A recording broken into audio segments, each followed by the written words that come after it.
इन अ continuous वे। तो यहाँ से हमने सिग्मा को रिप्लेस कर दिया सिंपल इंटीग्रेशन से, लिमिट लगाई 0 से m dm vector r। Basic mechanism अब भी वही है, एलिमेंट लिया इसका मास dm और इसके पोजीशन वेक्टर से हमने उसको मल्टीप्लाई कर दिया divided by the total mass integration of d। तो इस तरीके से आप किसी कॉन्टिन्यूअस मास सिस्टम का सेंटर ऑफ मास के जो पोजीशन वेक्टर है वो फाइंड कर सकते हैं। अगर आपको कोऑर्डिनेट्स दिए हों, अगर हम रेक्टेंगुलर कोऑर्डिनेट्स की बात करें तो मान लीजिए आपको x, y और z कोऑर्डिनेट्स निकालने हैं, तो सेम प्रोसेस आप वहाँ पे यूज़ कर सकते हैं। वेक्टर r की जगह आप अगर x कोऑर्डिनेट निकालना है सेंटर ऑफ मास का तो x1 यूज़ करें, ycm निकालना है तो y यूज़ करें, zcm निकालना है तो zcm यूज़ करें। So in this way you can find the position vector of the center of mass in 3 different cases. The first case was when discrete particles were given.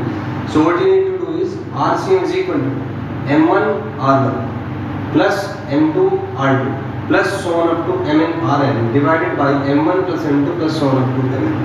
अगर continuous particle system है तो आप sigma को replace करते हैं integration से, एक छोटा सा एलिमेंट माने dm, इसका पोजीशन वेक्टर वेक्टर r है, 0 से n तक उसको इंटीग्रेट करें डिवाइडेड बाय इंटीग्रेशन dm 0 से n। नेक्स्ट इज अगर आपको xcm, ycm या zcm निकालना है तो वेक्टर r की जगह आप x यूज़ करें।